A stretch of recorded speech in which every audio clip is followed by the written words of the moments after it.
Every time I pull my hair was only out of fear that you'll find me ugly and one day you'll disappear. Cause what's the point of crying? It was never even enough. Did you ever want me? Was I ever good enough?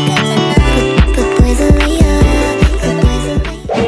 Dalam uji normalitas menggunakan metode Kolmogorov-Smirnov memiliki tujuan, yaitu untuk menguji apakah data yang kita gunakan dalam penelitian berdistribusi normal atau tidak sebelum dilakukan uji hipotesis. Adapun dalam dasar pengambilan keputusan pada uji normalitas menggunakan metode Kolmogorov-Smirnov, yang pertama, jika nilai signifikan lebih besar dari 0,5 maka data penelitian berdistribusi normal.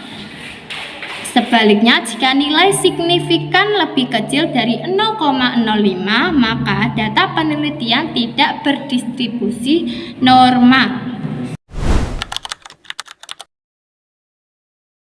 Langkah-langkah uji normalitas dengan menggunakan metode Kolmogorov-Smirnov menggunakan aplikasi SPSS versi 25. Yang pertama, kita menyiapkan data yang akan kita uji dalam file Excel. Ini data-data yang akan kita uji. Terus langkah yang kedua, kita pindahkan data yang di Excel ini ke aplikasi SPSS. Yang pertama, kita copy dulu untuk data yang motivasi. Kita copy, terus kita salin ke aplikasi. Kita klik kotak yang atas ini, terus kita paste. Terus kita ulangi lagi untuk yang data yang hasil belajar. Kita buka aplikasinya, terus kita klik Ctrl V. Sudah kita dapatkan. Terus langkah yang selanjutnya, kita ke variabel view. Di variabel view ini kan namanya kita akan ubah. Kita ubah menjadi huruf X. Terus yang bawahnya kita ubah menjadi huruf Y. Untuk yang tipe ini tidak usah, yang ini tidak usah. Yang desimal kita ubah angka 0. Terus yang bawahnya kita ubah juga angka 0. Terus yang label ini kita kasih isi dengan kata motivasi.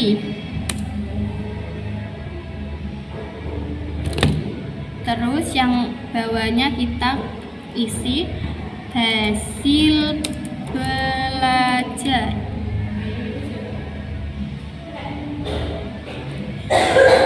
Kita sudah dapatkan. Yang selanjutnya yaitu klik data view untuk mengetahui nilai residual. Terlebih dulu dengan klik analis. Selanjutnya regression. Selanjutnya linear.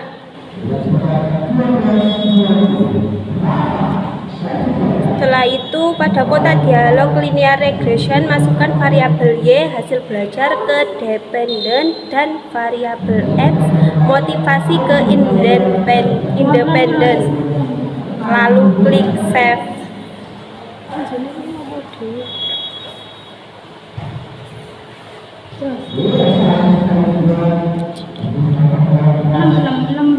Selanjutnya pada kotak dialog linear regression save di bagian residual centang as standard, lalu klik continue, lalu klik OK.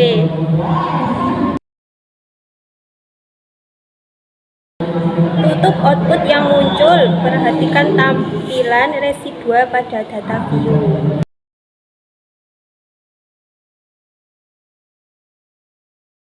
Kemudian melakukan uji normalitas Kolmogorov-Smirnov dengan klik analis, lalu klik non-parametric test, lalu klik legacy dialog,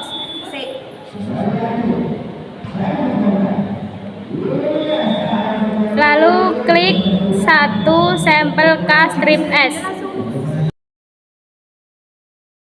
Pada kotak dialog one sampel Kolmogorov-Smirnov test, masukkan variabel unstandardized residuals ke kotak tes variabel list.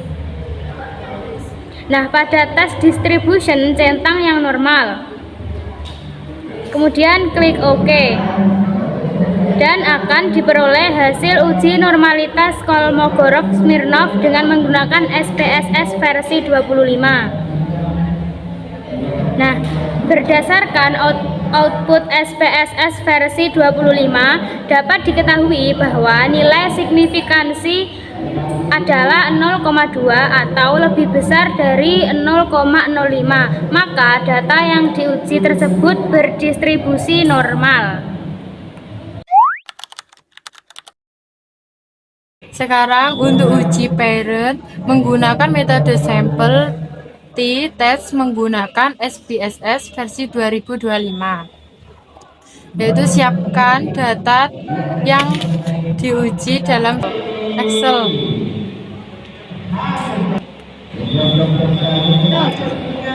Pastikan data pre-test dan post-test berdistribusi normal, bisa menggunakan normalitas Kolmogorov-Smirnov dengan langkah-langkah sebagai berikut. Selanjutnya, buka aplikasi SPSS, klik variabel view, tuliskan hasil pada baris pertama kolom name dan kolom kedua name. Kelas. Kemudian ubah kolom desimal menjadi 0. Tuliskan hasil belajar ke kolom pertama.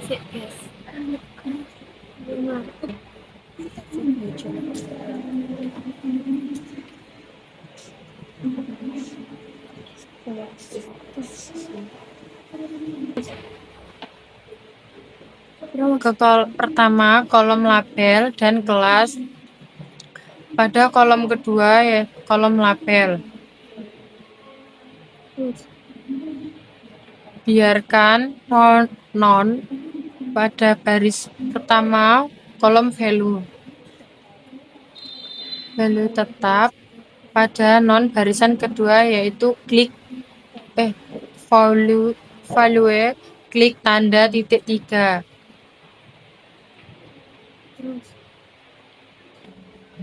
Selanjutnya berikan kode 1 pada value dan pada label.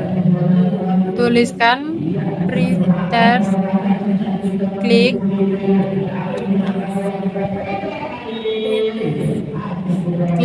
pre-test, kemudian klik tanda plus. Yang kedua yaitu berikan kode 2 pada value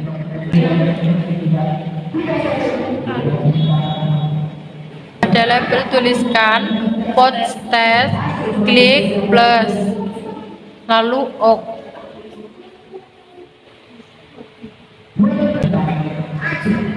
Selanjutnya klik data view, yaitu ada kolom hasil diisi dengan hasil belajar siswa dan kolom kelas diisi kode.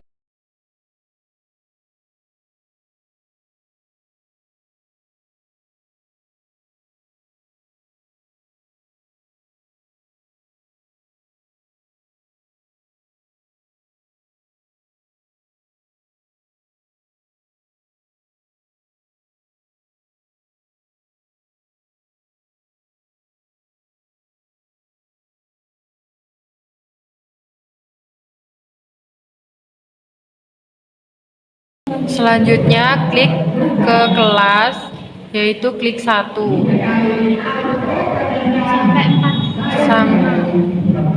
sampai hasilnya 45.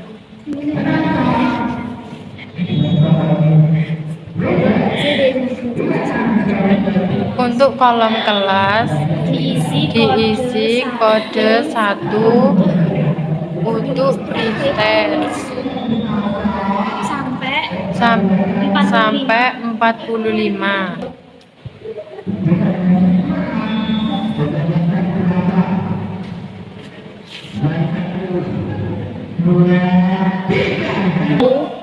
Kemudian yang 80 sampai terakhir diisi kode 2 untuk post test.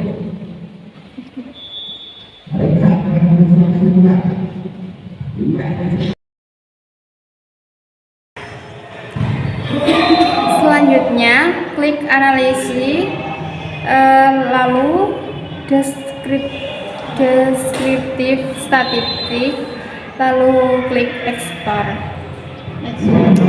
Pindahkan hasil belajar siswa ke dependent list dan kelas ke faktor list. Kemudian klik launch. Lalu klik normality plot with stage. Kemudian klik continue, lalu klik OK. Selanjutnya hasilnya ditunjukkan, fokus pada bagian test of normality. Pengambilan keputusan, jika nilai signifikansi lebih besar dari 0,05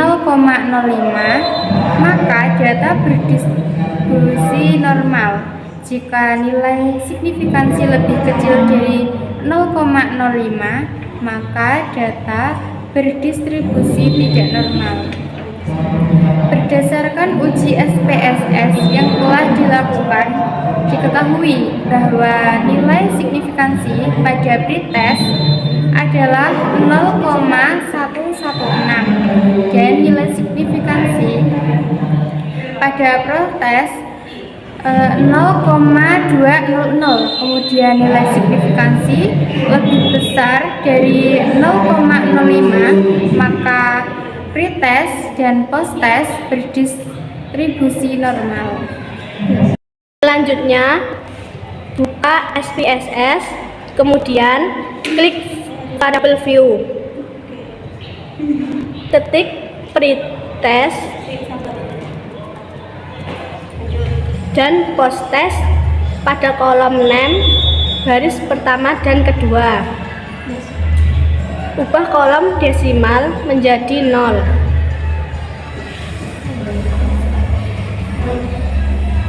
Kemudian pada kolom label tuliskan pretest dan posttest pada baris pertama dan kedua. Pada kolom measure pilih scale. Selanjutnya masukkan data hasil belajar siswa pada data view.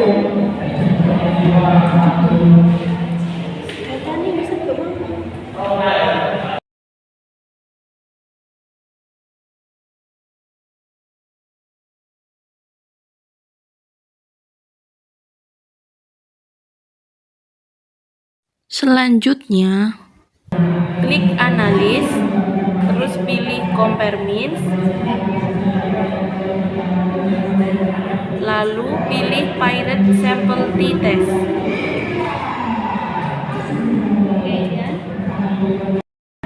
Selanjutnya muncul kotak dialog pirate sample t-test. Pindahkan pretest ke variabel 1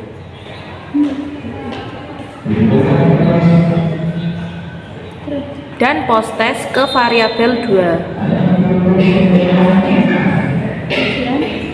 Kemudian klik options, maka muncul kotak dialog pirate sample t-test option. Pada confidence interval percentage tulis 95. Artinya kita menggunakan tingkat kepercayaan 95% atau 0,05, lalu klik continue. lalu klik OK, maka akan muncul output SPSS berjudul T-test.